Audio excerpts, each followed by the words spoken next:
In what is widely considered the world's most perfect novel, one woman stands at a precipice. Will she destroy her reputation and future for a chance at love? Or will she take a righteous path to her husband, son, and an eternity of boredom? The woman's name is Anna. The book, Anna Karenina. And you're listening to Lit Society. Let's get lit!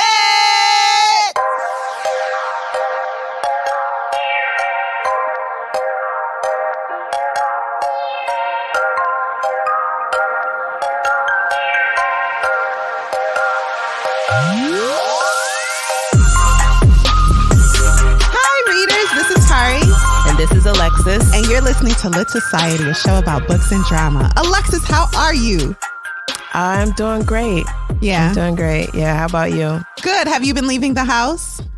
I did have to leave the house yesterday. I had some laptop issues. I made an appointment with Best Buy like 3 weeks ago. Yeah, we got to get your tech fixed. It's like antique. Why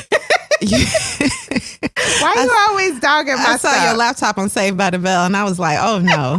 We got to do better. No, it's too much going on. Yeah. Anyway, I had to go out for that. And then I went to the grocery store. See, that's why I'm going to not go out anymore, because every time I go out, I like, ooh, a grocery store, let's go. Guess how much I spent at the grocery store? $100. $150. Why? Why? Okay. I know it's not okay. I don't need that. I don't need it. Well, you know, you can have a budget. Maybe you're using the grocery store as a distraction. We'll get into that later. Maybe. Let's talk about it. Okay, you want to get into it? I do. I need to understand some things about myself. Okay. Well, readers, each week we choose a theme to discuss based on the book we're reading. And the theme this week is escapism and how to find healthy distractions. Can you think of just some healthy distractions that you engage in, Alexis, off the top of your head? Some distractions that you would consider healthy, I should say. Oh, like going to the grocery store and spending $150. I don't think that's kale. Healthy. Stop going to Whole Foods. All these are still open. Healthy. Good I don't grief. think that's healthy. Who do you think you is? I repeat, I do not think that's healthy. But I do think reading is healthy. Oh, sure. It's escape within an escape. Yeah. And then I like to plant, and I'm really trying to get this plant thing going. Grow a garden indoors, and I really would like to really focus on my flute lessons. Oh yeah, your flute. That's what you were going to do during quarantine. Yeah. A little Lizzo. Well, you know what? As soon as you get that one note down, I want to hear it. But you know, and you have a background. I'm going to play it like it's going out of style too. I can't wait. Well, so I chose this theme because everyone in Anna Karenina, to me, is escaping from the dullness of their life. And some are doing it in ways that are, you know, semi-healthy, maybe becoming all absorbed in their children. Others are like, you know, stepping out on their husbands and wives, not healthy. Not healthy. You know, some are writing books just as big as Anna Karenina about agriculture that ain't nobody gonna read. Oh, but at the core of it all, some are in, you know, relationships that are loveless.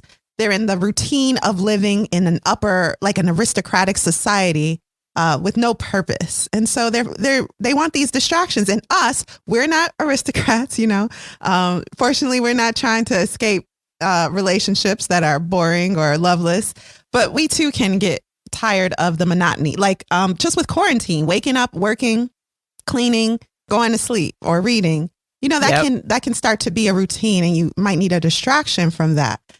So I pulled up looked up a few experts who discuss ways that we can, in a healthy way, find distractions in our everyday life. And the point of these distractions is to help us continue toward our goals. So they're not to distract us, to take us completely out of our families and responsibilities and jobs. But the point of these distractions are to make us better workers, better family members, better friends. An article in the Huffington Post is entitled "Distract Yourself in Healthy Ways," and it really gets to the meat of this subject. It lists ways that many people have distracted themselves in a healthy, beneficial way. And I'm going to share some things that I personally have benefited from in order of their benefit for me. So number one is volunteering time. And that might be working with children or spending time regularly helping others. The best way to distract ourselves from our current routine or situation is to do something for someone else. And it reminded me of Kitty, who was like lovesick. and then she went traveling, and she helped those convalescing, and those skills she was able to use in the future. So that's Kitty's a character in the book.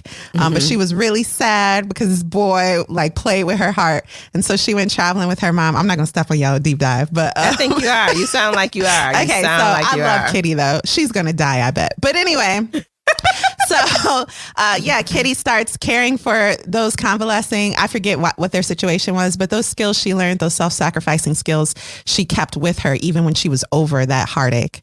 And that's the benefit of volunteering for others. You learn new skills, and you learn that your situation, whatever it is, someone else always has it worse in a way.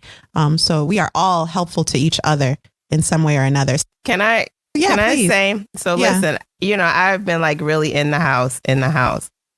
You could just be in the house and not consider other people. And it's so easy to do that. And you volunteer your time even in the house. You're still volunteering. You take time every week to do that. But I get you. But it's so easy not to think about others. And so you can easily get in a pattern, even though you have this thing that you do, but you're in the confines of your home where you just stop thinking about other people, or they just don't come up enough so that you understand what I'm trying to say? I do. And I think that's going to be one of the biggest challenges if and when society returns to a semi-normal state. People are going to have patience with each other again. And we haven't had to flex patience in a while. You sick of somebody, you just closed the Zoom meeting. You do. I mean, that's what How you do. How we going to drive? How we going to go back to the office? It's going to be a challenge. It is. So I know for myself, I have to try harder to reach out and think about other people, because I can easily go the whole week and not talk to anybody. Mm-hmm. I love that. Yep. You're right. I feel you. So number 2, meditate. Focus on correct. And I don't mean meditate like clear your mind of all thought. This is a type of meditation where there's a goal at the end. Like, for example, focusing on correcting personality flaws. Just sit, think, and be honest with yourself about who you are and who you want to be. Also, maybe meditate on short-term or long-term goals. Where do you want to be in a month, in a year, in 5 years? And what do you need to get there? Just sitting and thinking can be so beneficial, because it's not something that we're really encouraged to do. But when we slow down and take our time, we can map out our life in a way with low pressure. Dang, I have all of these issues. So like, me too. I have a hard time just sitting and thinking. It's a true struggle for me. So why? Does it feel like a waste of time to you? Like, why am I sitting here? I could be up doing something. And that's Absolutely. What we're encouraged to, be active, but I don't think that's right. But then it also, in that, it doesn't allow me to feel or think about things that are important if I can't sit down and do that. Important to you personally. Right. Important not to me just personally. the path you're supposed to be on or whatever, but what's important to you personally. Nope. And so that's again one of the reasons why I'm in therapy and why I receive strength coach help, because I need to be able to feel and see what's important, and then I could kind of focus a little better. Yeah, because if you're not taking time to meditate, then you might end up marrying someone 20 years your senior with really fat sausage-like hands that you hate. And big ears. And for some reason, those sins are enough to leave him. Anyway, this is the book. Whatever. Number 3, exercise. And I'm going to add train for a race, perhaps, because physical activity is beneficial. And proving to yourself what you can physically do, at least for me, has helped me prove it has made me a better worker, a better family member, just by taking that time in the morning to run a few miles and just prove something to myself before I have to prove anything to anyone else. If that makes sense. Mm-hmm. Now we get into like the fun stuff. Travel. Not right now, right? But no. Travel is a great way to take yourself out of your element and see how another world lives. So not just traveling for the Instagram pictures, but really learning about a culture, maybe even taking language classes and trying to be a local in another area for a period of time. This is my favorite one. I mean, it's fun. My favorite one. For sure. To just be with the locals and just sit and not try to do this or that, but just be with the locals. Yeah. Reading inspiring books, which you've mentioned. And I'm going to say also listening to inspiring music. And that might not always be the music with the beat that feels, good in the body. It might be something that makes you think, the words you relate to or believe in. Yeah. And then I like that you said start a garden. Even if you live in an apartment, can you section off a piece of maybe your pantry or whatever near a window and start growing your own mints and basil? Can you do that? Because or even just having plants in your house and taking care of those can be a form of escapism, a healthy distraction. Also, write. Ooh, like journal and diary like that's stuff. Such a torturing process. I don't know. Yeah, don't do that. Do everything but that. No, do it. For some people that may work. It just might. Maybe just a journal. Maybe just keep a journal. Yeah, and that'll be a healthy distraction. But that's it. Those are a few suggestions I have to distract yourself without ruining your life and the life of others, like everyone does in this book.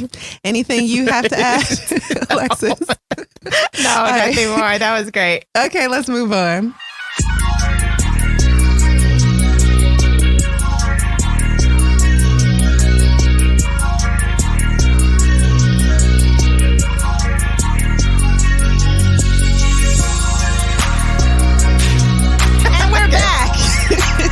Alexis, can you give us some background on Leo Tolstoy and his motivation for Anna Karenina?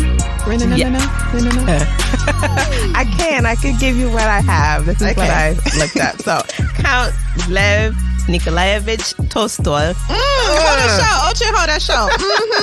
was born September 9th, 1828 in the Russian Empire. He died November 20th, 1910 at the age of 82.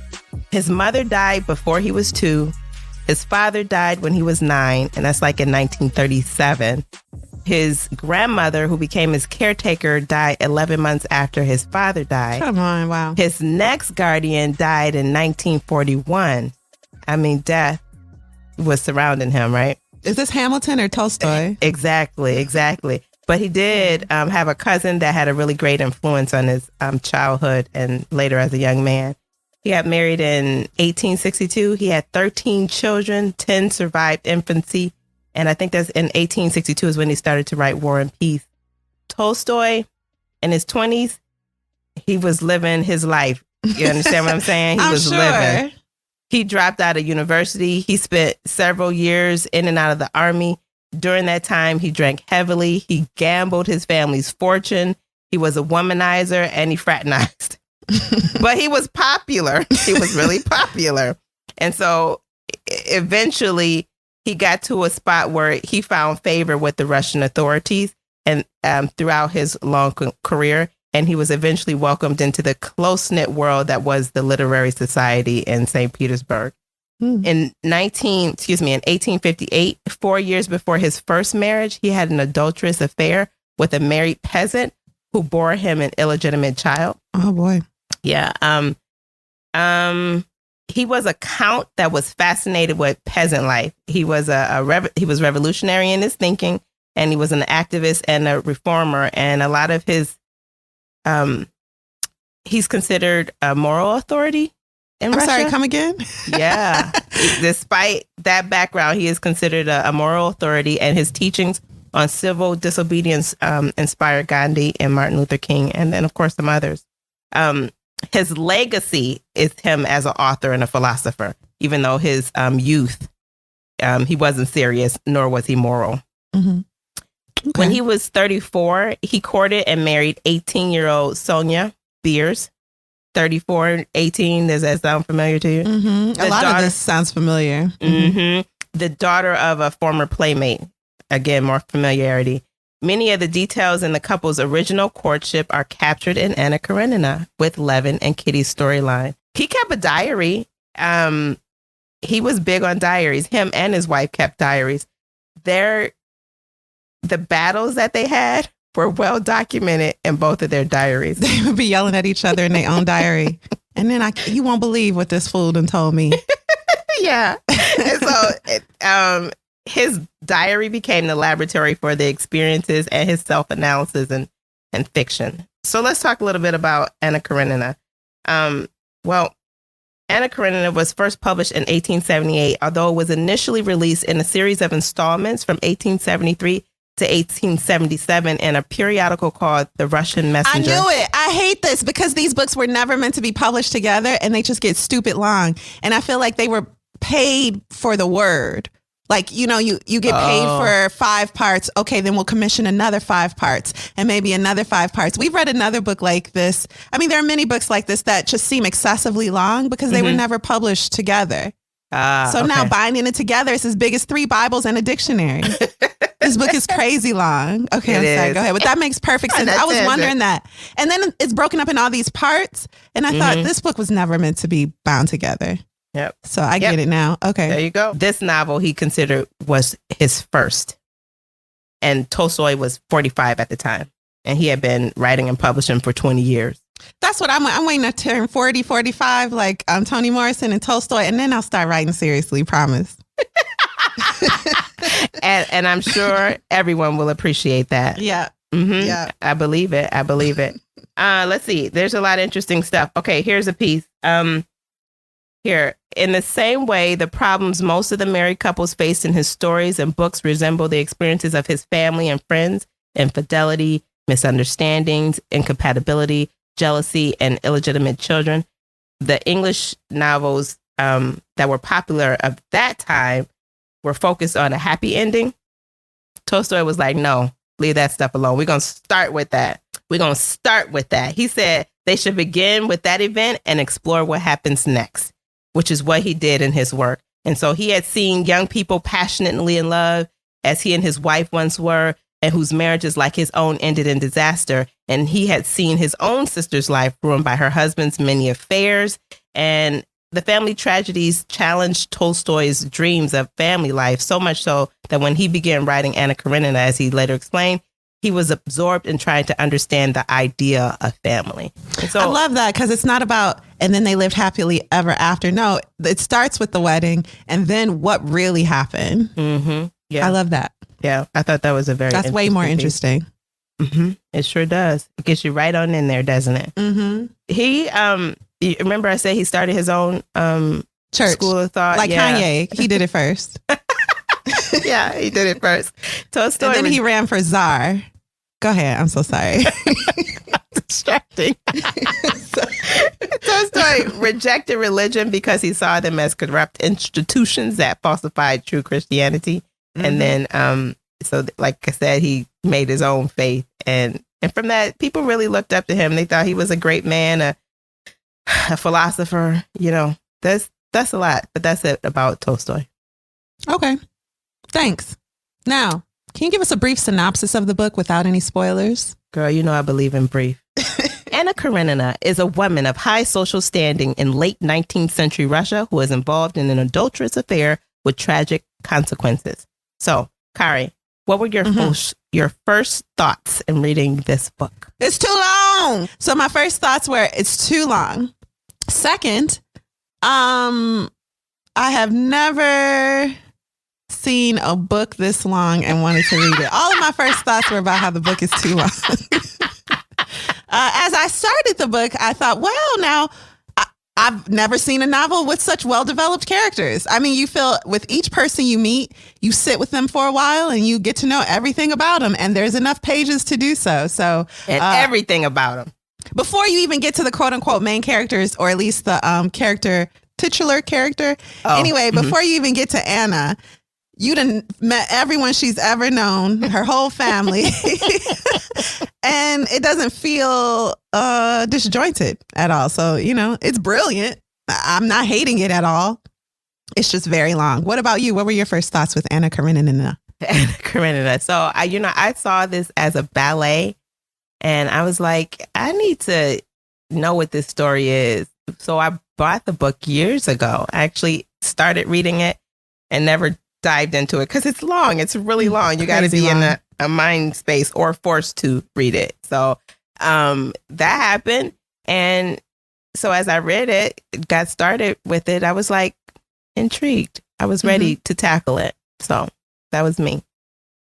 All right. Well, thank you for that. Now is the time we've all been waiting for. A deep dive into Anna Karenina with spoilers. Lots of them. You probably want them, so I'll do the best I can, okay? Okay, sounds good. Take it away, Alexis. Part 1. All of families. 36,000 parts. For real, though, for real. All families are alike, Each unhappy family is unhappy in its own way. Anna Karenina tells the story of three families: the Oblonskys, the Karens, and the Levins. Listen. It's a lot of names in here, okay? And they're Russian names, okay? So work with me. All right. So our story begins with the Oblonsky family. That's Steva. He's 34. This is handsome guy that, people like him. And his wife, Dolly, who's 33. They've been married for 9 years. They have 7 children, 2 of which have died. She's birthed 7 children. They have 5 living. Dolly finds out that Steva has had an adulterous affair with their former French governess after she found a letter revealing the infidelity. Steva, as I mentioned, is handsome, but he doesn't have amorous feelings towards his wife. He's disappointed that his wife finds out. He's thinking like, she should know I'm cheating. She really should know. Because for real, she's like old now. She's like 36, I think, which is like crazy. She's 33. Okay, she's 33 now. The looks of her youth have faded. And me, I'm vibrant. People love me. I'm like really popular. I love myself more than anyone could ever love me. I mean, look at us. Of course I'm going to cheat. Come on. Yeah, and why don't you know this? So Steva describes his wife as worn out, aged, no longer beautiful, not remarkable for anything. She's simple. Old, Alexis. 33 She's had these children, and now she's old, wrinkled, shriveled up, useless. Oh. It's not even fair for him, is how he sees it. He said that he would have tried to do a better job of hiding the relationship if he knew she was going to be upset by it. He is a narcissist. Okay. Big and for real, everyone loves him. So it's hard not to love him also. Mm-hmm. And she kind of is a little like stick in the mud. She is. But go ahead. She old though. What you gonna do? She like 33 or something. She's 33. She got two more good years left on this here earth. So he says, of course, that she should know and she should be indulgent because, look at her. That's his thought. That's his words. I am dumbfounded. Anyway, yes. So she's not indulgent and she wants out. She's like, I can't believe this happened. She is really taken aback to find out that her husband was cheating. She really is. She wanted to take the children and go to her mother. She wanted to punish, shame, and take revenge on her husband for his action, but she couldn't. She still loved him. She also That's realized why she wanted to punish him. Because if she was really done with him, she'd have been gone. Yeah, she would have been gone. She didn't want to leave that man. She also realized that she already had a difficult time taking care of the children, but she certainly couldn't take care of them with Steva gone. That's what she realized. So Steva, he did beg Dolly to forgive him. He said, I'm guilty, but forgive me. Don't punish the children.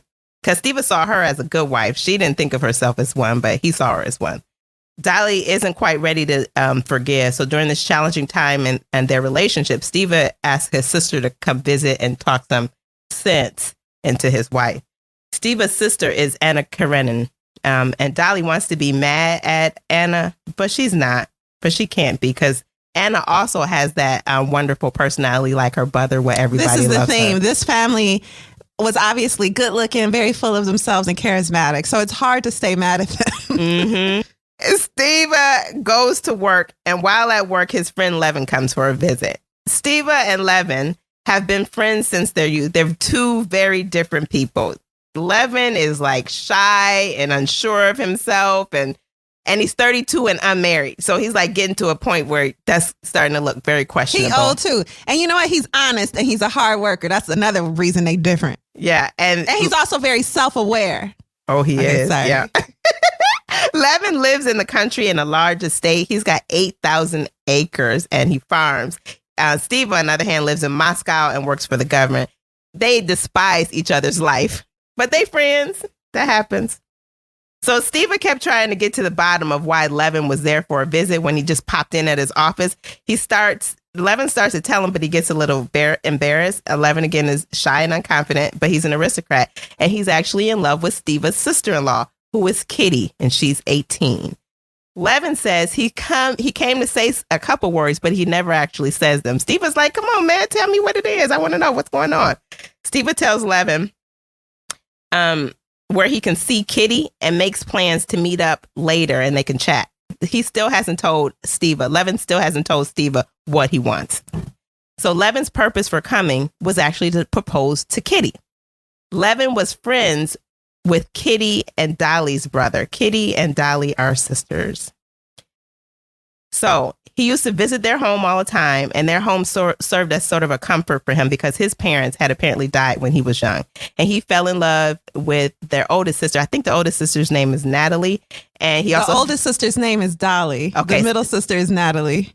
So he fell in love with all of them. He was just he fell in love with all of them at different points in his life. Yes, he loved them all. Until they got married, and then he stopped loving them, to his credit.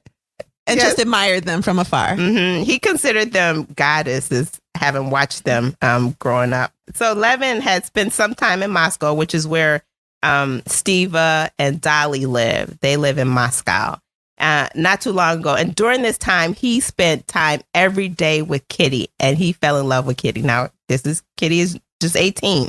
He's 32. He fell in love with her. That was what they did back then. Then he got in his own head, and kind of came up with a bunch of reasons why it wouldn't work with him and Kitty. So he left. He beat it. That's it. He said, I got to go. Abruptly, too. They was like, oh, we're Levin. He's going back to the country. Yeah. So he didn't have a thing. He didn't have a thing that he did. He didn't have a position or a title. This is like kind of the things that he sees wrong with why he can't marry Kitty, because Kitty is a princess, right? Yeah, her mom's a princess. Yeah. And so, and he didn't think her parents would agree. He's also unattractive. That's what he says. He said he ain't cute. And then he's very self-aware. Very. And then he mentions it. There's this adult child thing where he's 18 and she's 32. But when he went home to the country and thought about it, he said, wait a minute. I could pull her. I could get her. Why not? So he goes back a couple months later. He's like, I'm going to try to get her. But he learns from Stiva that Kitty is entertaining another man. This man is Army Officer Vronsky, who also is handsome, has big connection. And it's not like Kitty's a player. This is her first year presented to society. She's 18, and suitors she's beautiful. She's like a beautiful, sweet girl, little flower. And so Vronsky seems to be interested. And if Levin's interested, he better step up. Yeah, and then also Levin left. So Levin's gone. So we don't know what happened with Levin. He just disappeared. And so now we got another suitor. So we're going to entertain him. Okay. Mm-hmm. So Kitty really did enjoy spending time with Levin, but she didn't feel like she was in love with him. Kitty's father thought that Levin was an ideal candidate for his daughter, whereas the mother thought Vronsky would be a better match. I think because he was cute. Vronsky, I think the mom was a little seduced by Vronsky because he was like the young soldier and very, very handsome and well-connected himself. I think his mom is a princess, maybe. And then the other guy, Levin, is like, oh, what'd you say? He's 32? He's 32. Ooh, ancient, too old. I don't think we got an age on Vronsky because I would tell you if I did. But her father... Sounds like they're similar in age, though. Like he's in his early 20s, probably. Oh, yeah, with her. Mm-hmm. So her father, Kitty's father, thought Vronsky wasn't serious about his interest in Kitty. He could just see that. As a father, he was a man and he knew. Mm-hmm, yeah. Those weren't sincere interests. He was just there. So he was just being entertained by her. So Levin comes to propose. And while Kitty is happy, she thinks of Vronsky and said, oh, wait, I cannot. Forgive me. And her mother's in her ear like, don't marry that old man. You want Vronsky. He fine, girl. Get him so he can be my son-in-law. She was already close to the door when she heard his steps. No, it's dishonest. What am I afraid of? I haven't done anything wrong. What will be, will be. I'll tell the truth. I can't feel awkward with him. Here he is, she said to herself, seeing his whole, strong and timid figure with his shining eyes directed at her. She looked straight into his face as if begging him for mercy and gave him her hand. I've come at the wrong time, it seems. Too early, he said, glancing around the empty drawing room. When he saw that his expectations had been fulfilled, that nothing prevented him from speaking out, his face darkened. Oh, no, said Kitty, and she sat down at the table. But this is just what I wanted, to find you alone, he began, not sitting down and not looking at her so as not to lose courage. Mama will come out presently. Yesterday she got very tired. Yesterday, she spoke, not knowing what her lips were saying and not taking her pleading and caressing eyes off him. He glanced at her. She blushed and fell silent. I told you I didn't know whether I had come for long, that it depended on you. She hung her head lower and lower, not knowing how she would reply to what was coming. That it depended on you, he repeated. I wanted to say, I came for this. That, to be my wife, he said, hardly aware of what he was saying, but feeling that the most dreadful part had been said. He stopped and looked at her. She was breathing heavily, not looking at him. She was in ecstasy. Her soul overflowed with happiness. She had never imagined that the voicing of his love would make such a strong impression on her. But this lasted only a moment. She remembered Vronsky. Raising her light, truthful eyes to Levin and seeing his desperate face, she hastily replied, "It cannot be. Forgive me." How close she had been to him just a minute ago. How important for his life. And now how alien and distant from him she had become. It couldn't have been otherwise, he said, not looking at her. He bowed and was about to leave. Vronsky didn't grow up with his family. He didn't remember his father. He was brought up in a military camp for youth. He was having fun with Kitty. He had no intention of marrying her. Vronsky had told Kitty that he never made a decision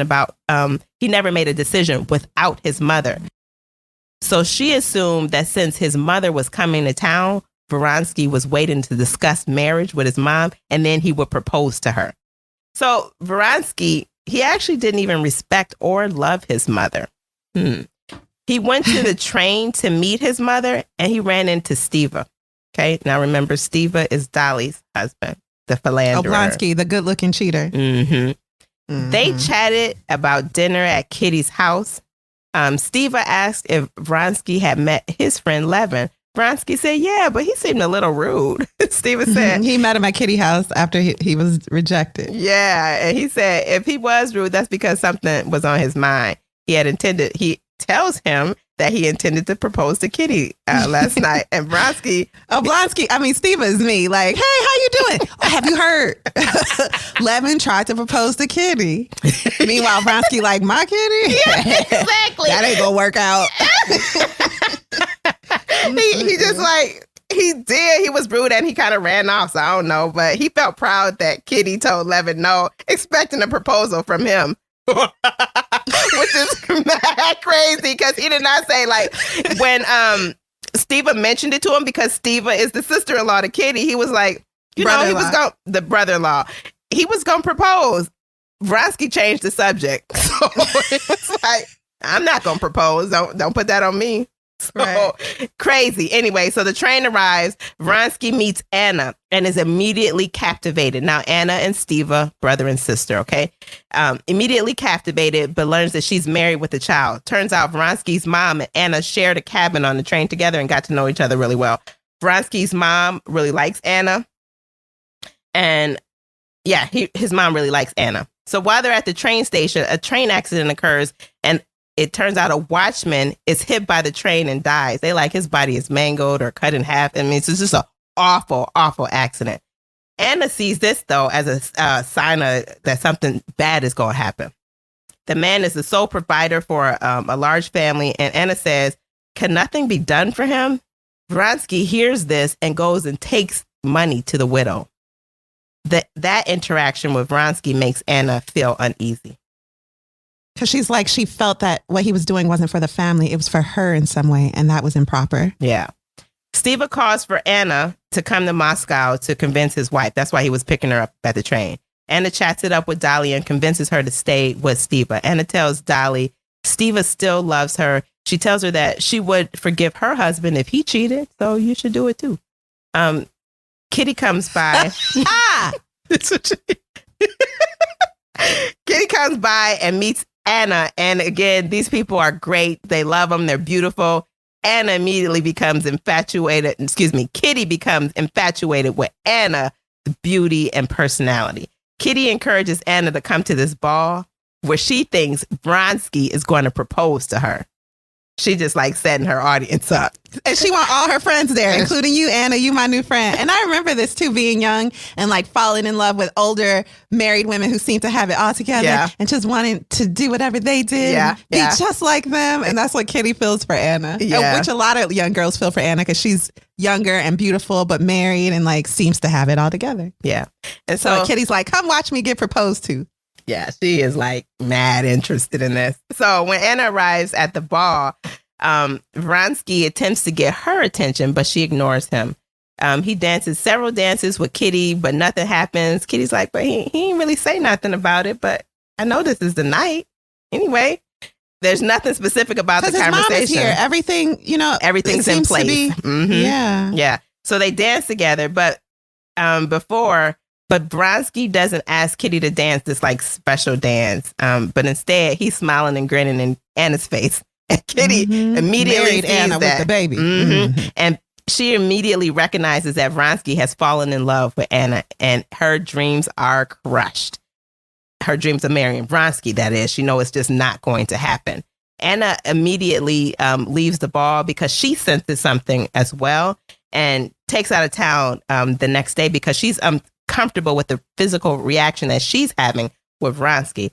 Vronsky happens to be on the same There's chemistry there, for sure. Not happens to be, he planned to be on that same train. And he tells her, I came to be where you are. And when Anna's husband picks her up at the train station, she starts to notice that her husband is funny looking, like he got really big ears. But okay, interesting. So, she and was he always this old? Because Vronsky young. Exactly. So Anna's back in St. Petersburg trying to get back to her normal routine. However, Vronsky is persistent and he kind of inserts himself into society events so that he can run into Anna.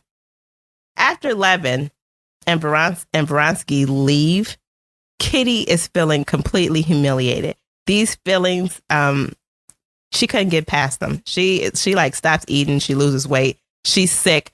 Over the course of the winter, she gets worse. And her father is like, he knows she's sick because she was humiliated by Vronsky, but he's like, you need to get over that. This, of course, makes her even more distressed. They got doctors coming in to evaluate her and see what's wrong with her. There's even a young doctor that comes in. And he's supposed to be a really good doctor, but then some people think he's bad, but then everybody uses him too. It's really weird. But anyway, so her mother feels like it's her fault that her daughter was hurt, so she won't talk about it. And the doctor suggested, after the doctors meet, they're like, well, why don't you go abroad for a change of scenery? Remember in our Robert Louis Stevenson episode, he was like, how come doctors don't prescribe travel anymore? Exactly. Can you imagine the prescription being for a ticket to somewhere and you would feel better? Yes. You need a change of scenery. I don't know. We done read a number of books where that is the recommendation. Yes, for sure. So they go off to Germany to this spa. So Levin, as we said, Levin was rejected. So we jump back to Levin. He proposed to Kitty. So he's now at home depressed. He waiting to hear that Kitty been married. He's disappointed. He's not married because, as I mentioned, he's getting old by society standards to be single for a man. Okay. So one day, Steva came to the country to visit Levin. Steva let Levin know that Kitty was not married and that she was in fact sick. And there was much concern. So Levin is kind of low-key happy that she's sick. He's like, good, that's what she gets. That's what she gets. But he's determined to forget about Kitty. Vronsky, jump back to them, continues to pursue Anna. Anna attempted to reject his advances. Did she though? She did. She did try to reject him. Girl. I mean, there are more firm ways to reject people. Yeah, like don't be where they at. If you know they're going to be there, don't just show up looking your best. Right. If you're really trying to avoid this man that came all the way to Moscow for you. Yeah. You live in Moscow, right? Yeah. They're back in St. Petersburg now. Oh, St. Petersburg. Yeah. Okay. So Anna's cousin's wife is actually Vronsky's cousin, which made it easy. Is this Betsy? Yes. Oh, that's why she offered this union for this match. Yes. So and her husband ain't no problem. Ain't no problem. That ain't no problem. But she's also in that social society with enlightened thinking. This is considered enlightened thinking too. So at one event, Anna's husband shows up and saw Anna and Vronsky seated separately, and they're having an animated conversation. seated separately together, like everybody on one side of the room and Anna and Vronsky on the other side going, Exactly. oh my goodness, here we go, stop it. He's like, can I feel your muscles? Exactly.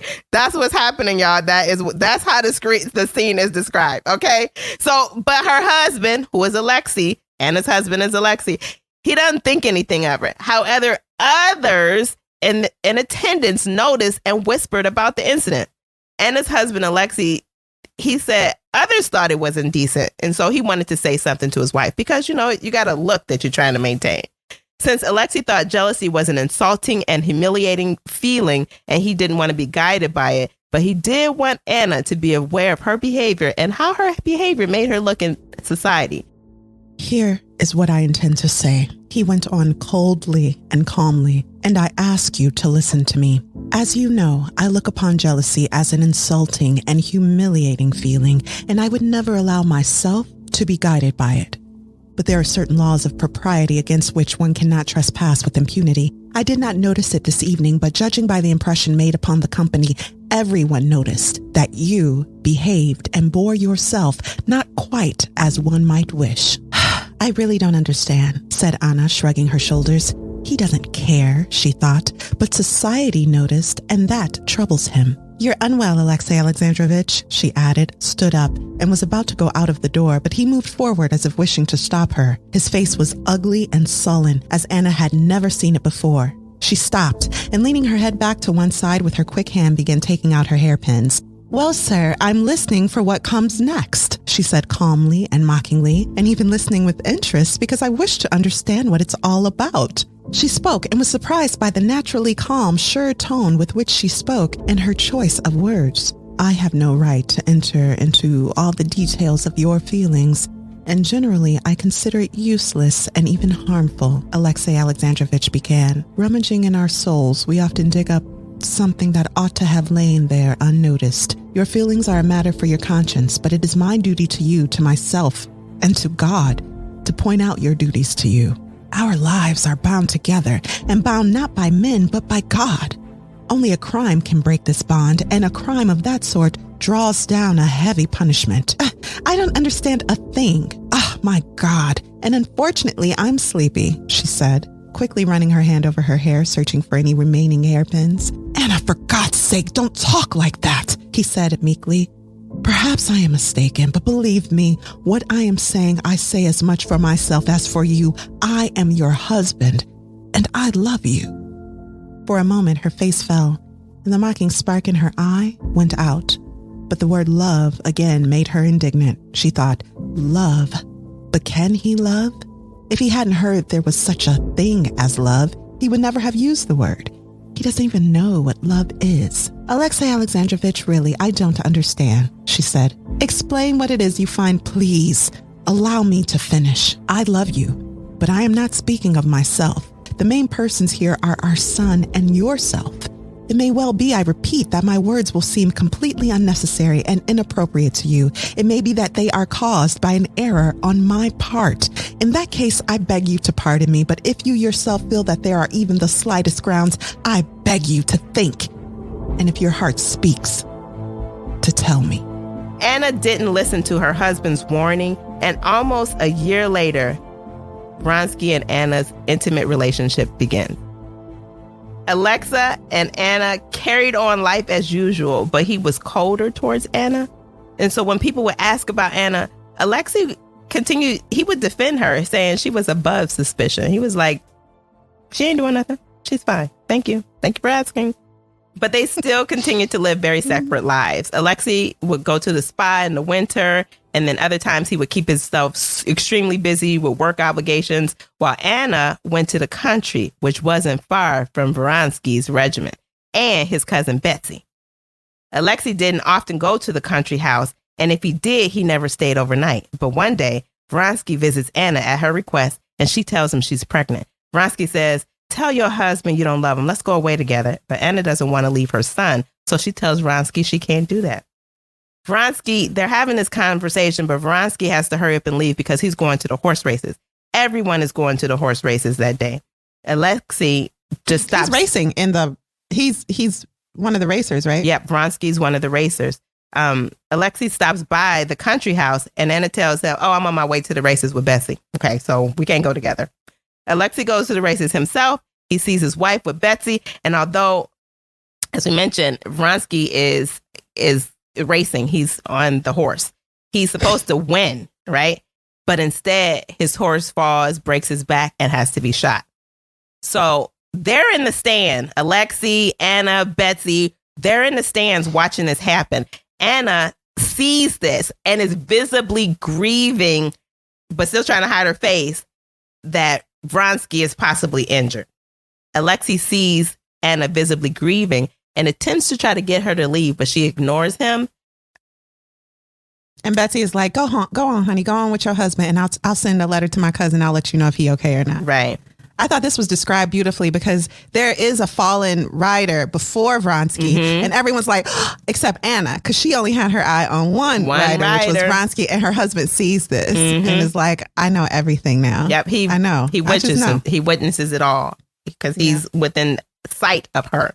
And this horse, the impatience of Vronsky leading to the horse's demise, like the horse having to pay for Vronsky's actions, his brassness, symbolism. That mess was good. Okay, go ahead. Right, good stuff. And so she's still trying to hide her emotions. Her husband still sees it.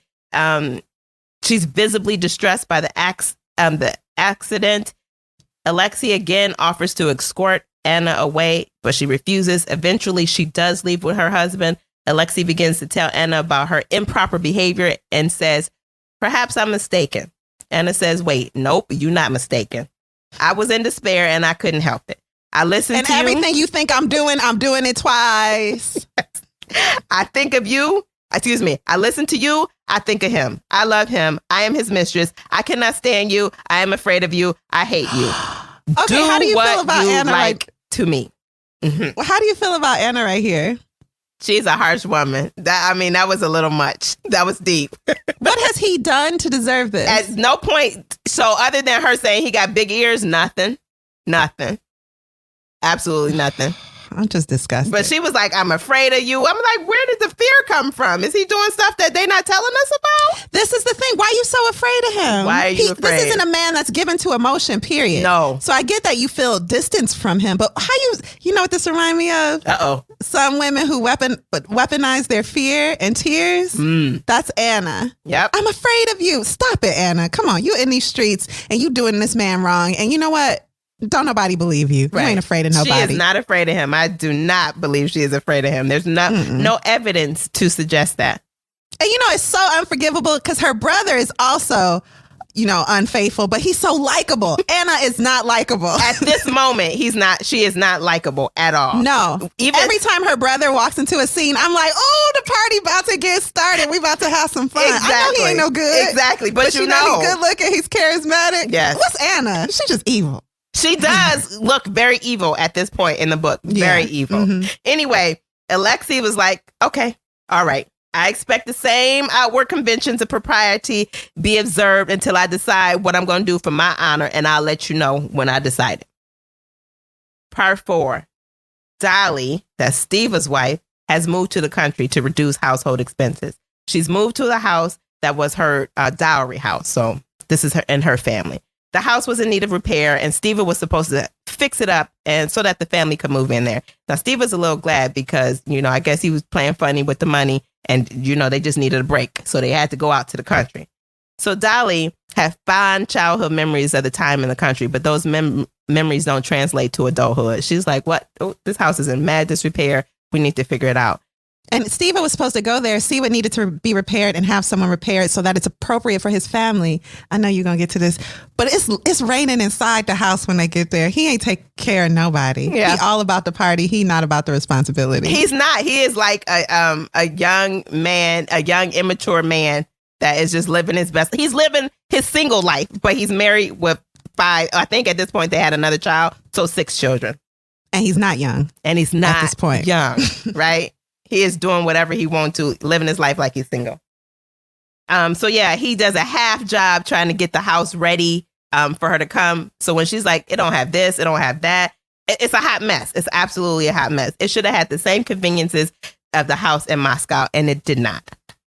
But Dolly sent a letter to Steva with her complaints, but by the time he responded, he taking his time responding, okay, everything was figured out thanks to the nanny. Steva wrote back he would come at the first opportunity and apologize for not having thought of everything, I guess.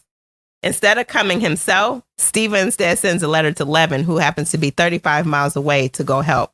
Dolly's disappointed, of course, that her husband didn't come, but that she sent Levin instead. But Dolly's like, oh, okay, well, why don't you come to dinner, Levin?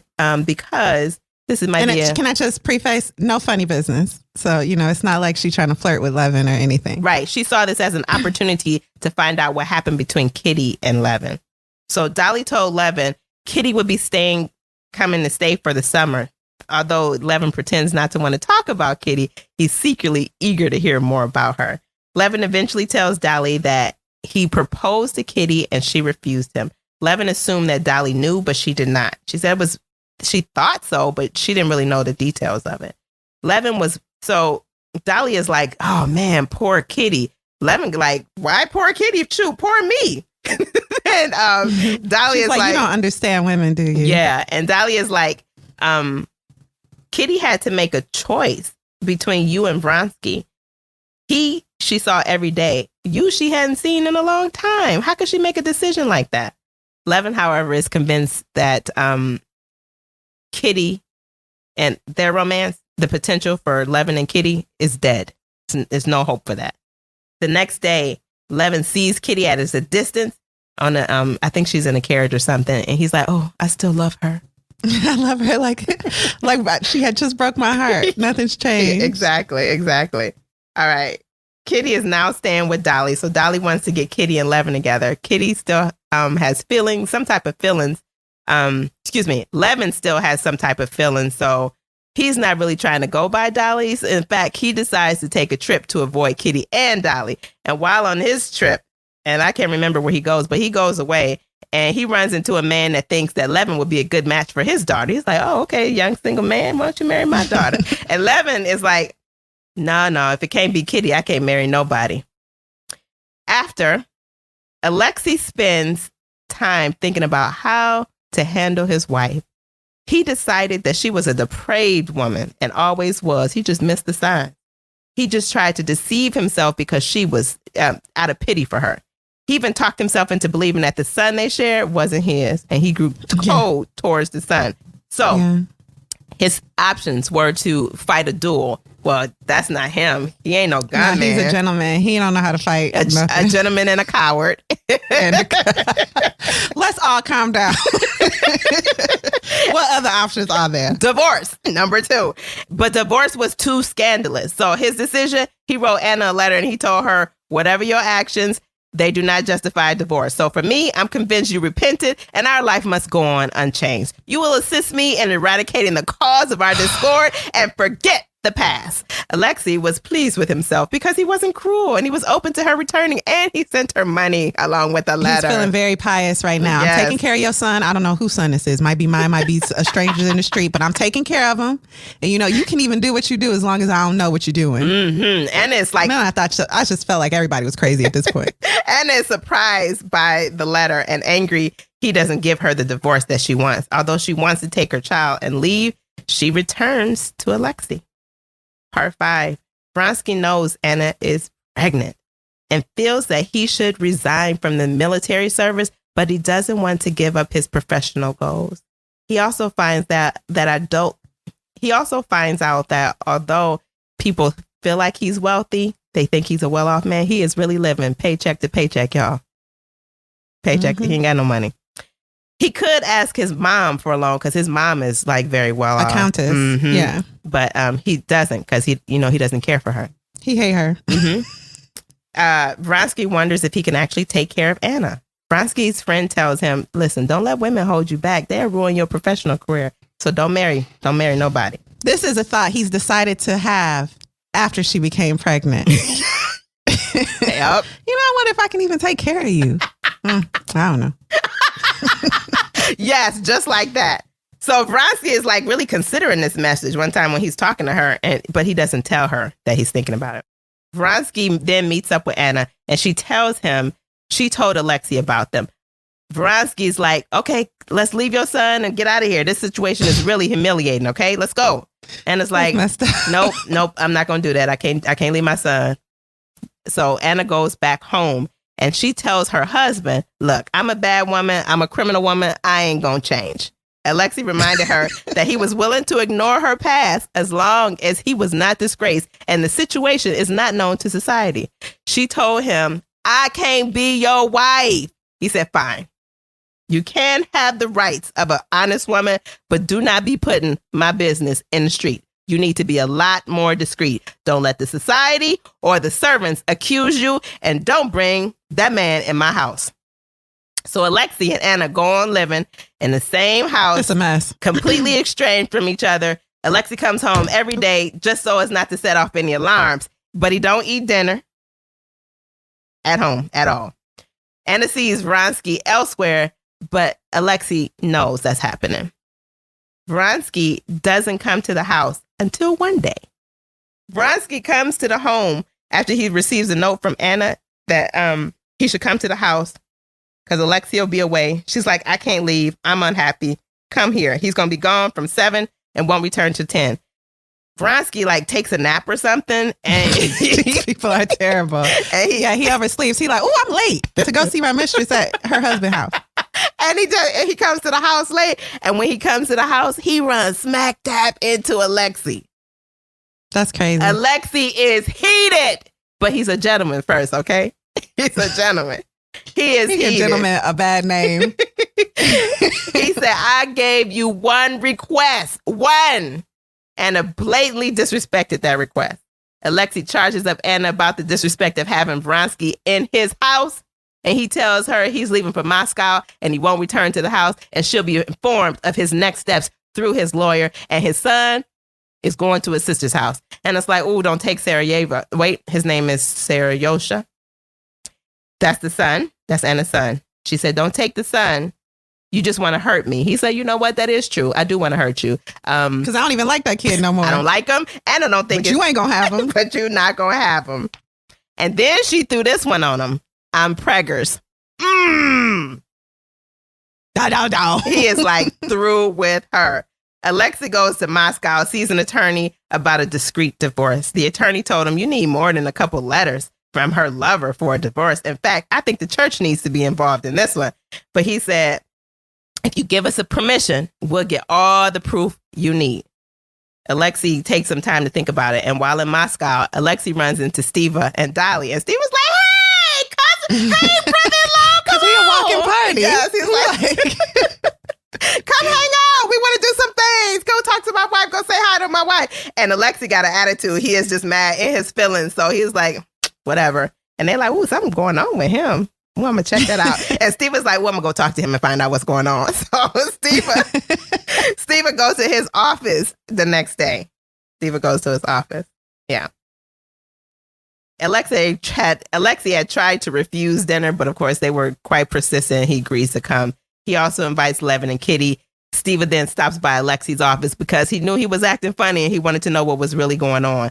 So Alexei sees this as an opportunity to tell Stiva that their relationship is about to change. He can't come to dinner because he's about to divorce his low-down sister. And Stiva is shocked and insists that they can still be friends. That don't matter. We can still be friends. We can be friends. You know what? I understand you saying this about my sister, but it's us. We can still be friends. And also come to dinner and speak to my wife. She know all about infidelity and forgiveness. Because I be in these streets. She'll help you. She'll help you. Alexei decides to come to dinner, but acts cold towards the other guests. Eventually, he loosens up and he ends up talking to Dolly and tells Dolly of the plans to divorce Anna due to the infidelity. Of course, Dolly is shocked and she tries to convince Alexei, no, forgive. Well, first of all, she's like, you're mistaken because Anna convinced me to stay with my cheating husband. Exactly. So Anna can't be cheating. You're wrong. You must be wrong. And he's like, no, I'm quite sure I would know. It's like, I got the proofs and stuff. Yeah, I know. Mm-hmm. So part 6, Levin and Kitty talk about her rejection of his proposal. So Levin and Kitty are at this dinner that Alexei is at where he acting funny. They all at this dinner together. So Levin and Kitty kind of get together and they start, chit-chatting and whatnot. And then they're playing this little game. And I was so confused by that game. But then I, read the book. And then it was very clear to me. They were writing the first initial of every word. And and saying, I'm sorry, but this is like extra special. So he's loosening up around her. She's loosening up around him. Every smile she throws his way is like evidence that that there still may be potential there for a relationship, that she still cares. And so he writes some letters on the table. And this is like, I think the kids' table. So it's made for writing on. Yep. Yeah. With chalk. Yeah. And it's really cute because it's the first letter of every word. Like, why did you say that? YDYS. You know what I mean? It's really cute. Mm-hmm. Anyway, that happens. So they having all this. So he just writes the letters down and looks at her. And she looks at the letters and knows instantly what he's saying. And then she writes some letters down. Yeah, this is cute. It is. It's really cute. And so after they have that, did he do the same thing? I don't know what the 3-letter word is. I love you. Because she said yes to it. Do you remember that? Yeah, it's like, will you marry me? But that's not somehow 3 letters. That's not 3 letters. Maybe in Russia it is. Marry me, please. I don't know. Anyway, she says yes. They agree to get married, and they immediately make plans for a wedding. Back to Alexei. Alexei, he goes back to his hotel after dinner, and he receives 2 telegrams. The most important telegram was from Anna. It said, "Am dying. Beg, implore you. Come. We'll die more peacefully with forgiveness." Here she go, weaponizing her tears again. Okay. Immediately, Alexei is like, this is a trick. She ain't dying. But he rereads the telegram and considers if it wasn't a trick, he would look bad, though. So if it wasn't, if she really is dying and he don't show up, how would that look? Come on, I'm a gentleman. I got to get back there. So he goes back to Petersburg to be with his wife. Alexei was wishing, do you hear me? Wishing that his wife died. Can't wait till she dead because I hate that chick. Can't wait till she dead. I'm going to dance on her grave. Hey. And he's like twerking at the train station like, my wife, my wife's about to die. Hey. Then he gets to the house and he see Count Vronsky's coat on the rack. He like, wait, what? Then again, still wishing her death. Then the midwife comes and redirects him to Anna's room. And he sees Vronsky in a chair with his hands buried in his face. Vronsky said, she's dying. His face buried in his hands. Yeah, his face buried in his hands. And Vronsky said, she's dying. The doctors say there's no hope. I'm entirely at your mercy. But allow me, please. However, I shall do as you please. Basically, don't kick me out while my mistress is dying. In your house, okay? Can I stay in your house while your wife, who I've been loving up on, die? What you think? And by the way, that's my baby. So I know. Yeah, she just had my baby. Is it okay? Can I stay? Anna asked Alexei to forgive her completely before she dies. Like she is like dying, okay? For that time period. She then asked Alexei to forgive Vronsky. This is a highly emotional situation. Vronsky has his face covered with his hands. Anna tells Alexei to uncover his face because he's like, take his hand. Husband, uncover my boyfriend's face. Because I want to talk to both of y'all because I'm dying. Like literally remove his hands from his face and give him your hand. Okay? Let's all hold hands, okay? Yeah. The doctor says Anna has puerperal fever, which is a condition in which 99 out of 100 cases end in death. So she's with fever. She's in and out of delirium and unconsciousness. And all during that is when Anna is asking Alexei to forgive both of them. So Alexei forgives. What did you think about this scene? Oh my goodness. It's very detailed. It's just so much information there. I'm like so moved. Alexei is like, I was very moved. Comes out and he's like, yes, forgiveness. This man wanted her dead. Of a nurse show. He wanted her dead. And then he feels bad for wanting her dead. Yes. It's a little bit of inertia there, though, because he doesn't want to take any action that would dissolve this marriage. Nope. So forgiveness is the easiest choice. But at the same time, I mean, it's really hard because he tells Vronsky, like, you know, if she wants to see you, she'll call you and I'll let you know. And, you know, I'm just going to live with this. Wait, what? Is she about to die and you can come see your baby, you know, whenever you want? I'm so confused. So Vronsky leaves. Vronsky is, go ahead. Yeah, Vronsky leaves and he comes back in the morning. And so that's when Vronsky tells him his plan. Alexei tells Vronsky that he had full plans on divorcing his wife. He's driven by revenge on both of them. And was wishing her dead. But then he saw her lying there. Again, she was delirious and in and out of consciousness, high fever. And his emotions got the better of him. And so he forgave. And he enjoyed the feeling of forgiveness. I thought that was great that he said that. I felt that, yeah. He doesn't want that feeling to go away. It's clear to him that it was his duty to stay with his wife. And Vronsky needs to go. Please leave. And I will let you know if she asks for you, okay? So Vronsky, and I'm going to watch your daughter like that's my daughter. Right. So Vronsky left. Anna recovers. But while Anna was ill, Alexei took care of their son. He reestablished a relationship with his son. Like, I like him now. And Anna's daughter. He developed a fondness for both of them. And so when Anna was feeling better, here come old Bessie. Bessie came to visit and told Anna, listen, Vronsky is leaving town. He had injured himself and he wanted to see you before he left. Did y'all hear this? She didn't die. 99 people in 100 die of this fever. She is still alive. She, like, in the living. You hear me? In the living. Anna felt better. And then her friend came. And now she like, wait, what did I say when I was sick? Because that sounds crazy. She did. And when Alexei comes in the room with Bessie there. And when Alexei comes in the room, Anna tells Alexei what Bessie said because she wanted to be honest. Anna's so trash. Alexis said, listen, Anna needs to decide for herself if she wants Vronsky to come and say goodbye. Anna decides that there's no need for this man to come and say goodbye to me. You know, the woman he loves, for whom he wanted to destroy his life, himself, and who can't live without me. No, I don't want to see him. That's what she said. Alexei could see and feel his wife's hatred from him. And decided, you know what? I can't do this no more. As Bessie is leaving from visiting Anna, Steva walks in. Here come the party. Steva is coming in. What did I miss? Exactly. Steva comes in.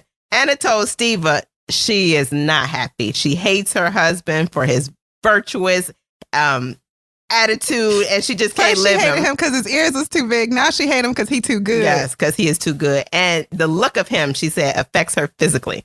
He reached out to touch her hand, and she tried to jerk back, but she wants to jerk back, but she doesn't, just so it don't look bad. But Alexei feels and sees all of that.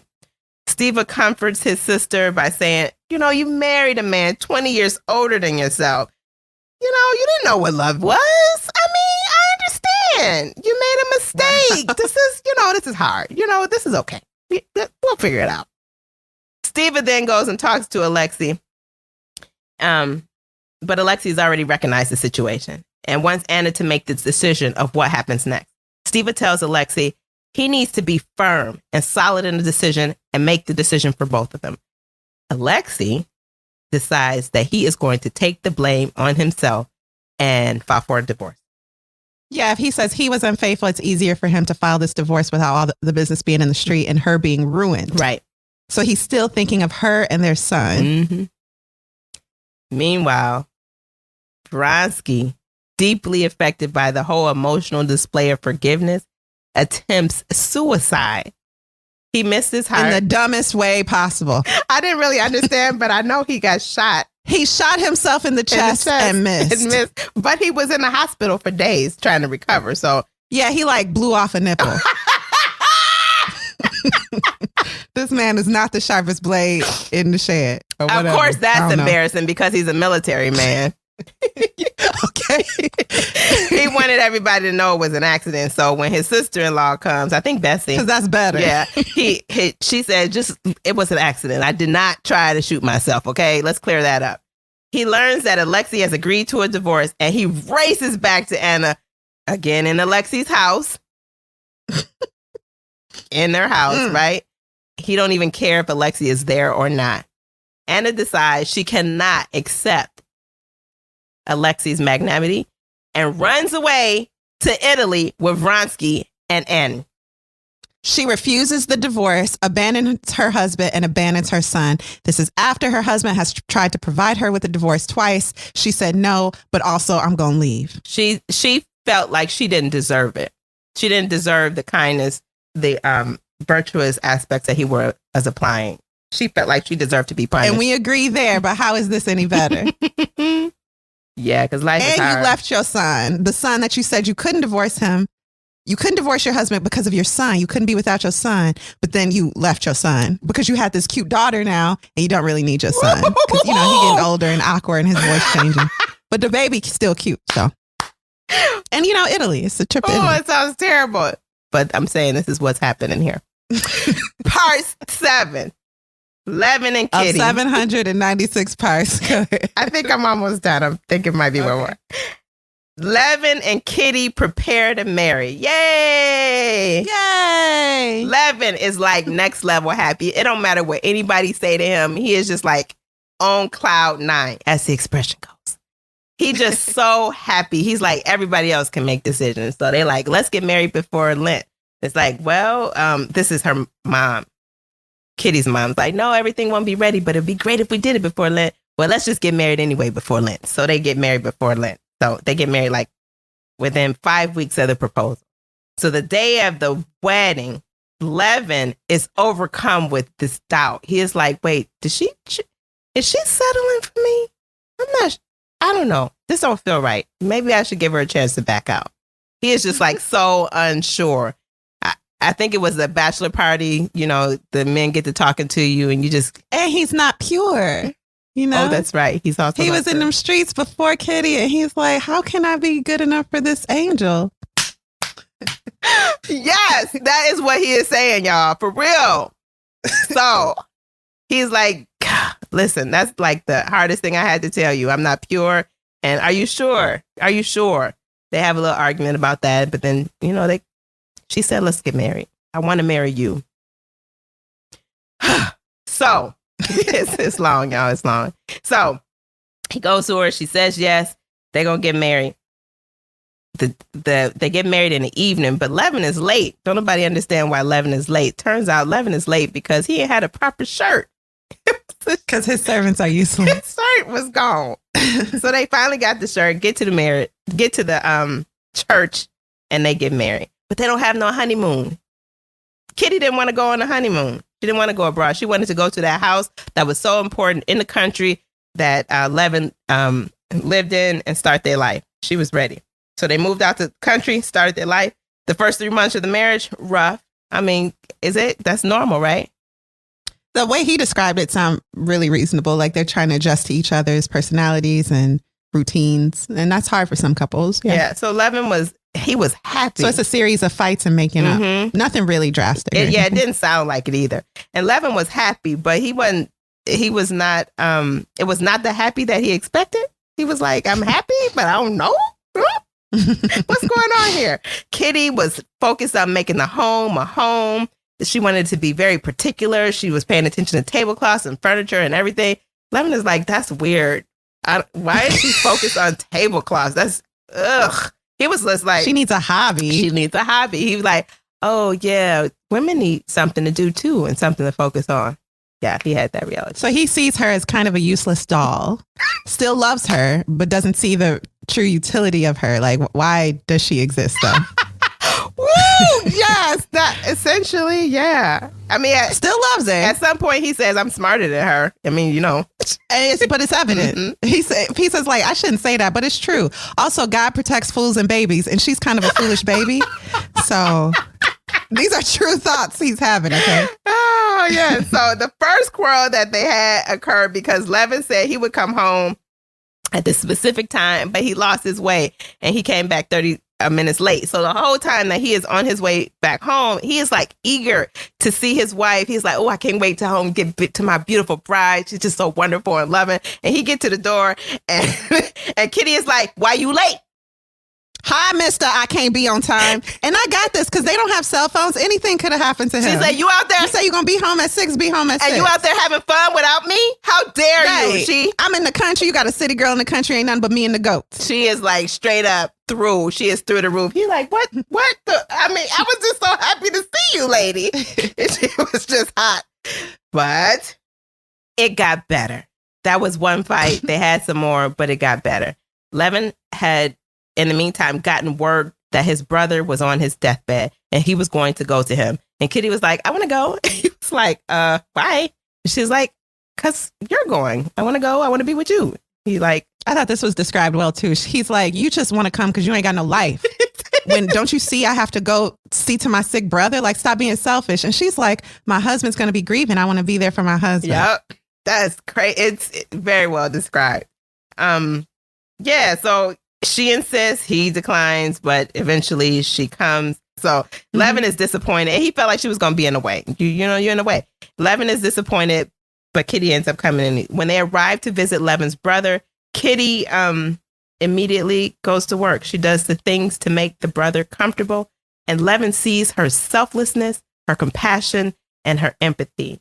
These are things that he didn't expect. He was fearing of death, but she had the skill to make him comfortable, which made his brother a little more pleasant.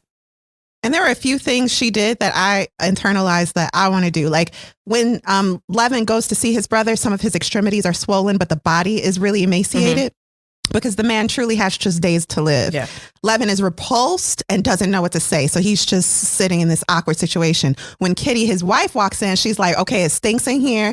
You want some dirty sheets. So this is what we're going to do. You going to go to the doctor. You going to get a bath. We going to clean up this room, me and your ex-prostitute girlfriend. And then we going to try to make you eat something. And then I'm going to sit down and just hold your hand and talk to you about all the cases I've seen just like yours where people, get over it.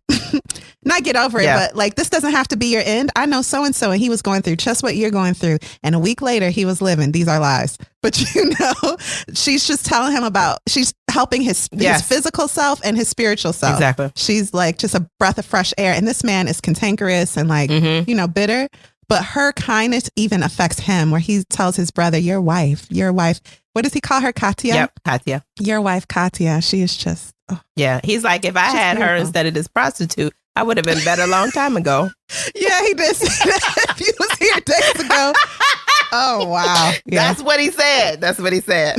All right. Okay, next. Vronsky and Anna. So when we last left them, they had ran off with the new baby to Italy. They've been traveling together. This is hilarious to me. In Europe, and they had landed in this small town in Italy, and they were like bored. They couldn't have the high society friends that they was kicking it with before because that's what they get. Because they had, they had been in the streets. They got a bad name out there, so they can't. Yeah. So they just, living this boring life. Anna's happy to finally be alone with Vronsky. Vronsky is like over her. It's like she is really suffocating He's so me. Over this situation. He's like, wait, what did I fight for? You? It ain't even no discussion of him and the baby. I don't even know if he see the baby because even though it's just the two of them, they somehow need a nurse to watch this baby. That was common. Also, the nurse is beautiful, so you already know where that's going. He thought that being with Anna was going to be all the happy he needed. But it wasn't happy. He just was not happy. Don't make someone else responsible for your happiness. I think we talked about that before. That's a thing. So they do a lot of things. I think he takes on a hobby of painting, and they go and see a painter, and the painter is like, Can we just say he decides to paint not Anna, but the nurse? Okay, go ahead. That's it. After right. He decided to paint the beautiful nurse. Yes. And but then he gave up painting because he's like, that's not for him. He didn't have no real passion behind it. So they was like, you're not good at it anyway. So with all the boredom that they experienced, and they like, well, I think we should go back home. Let's go back to Russia and live in the country. End of part 1. Let's take a break.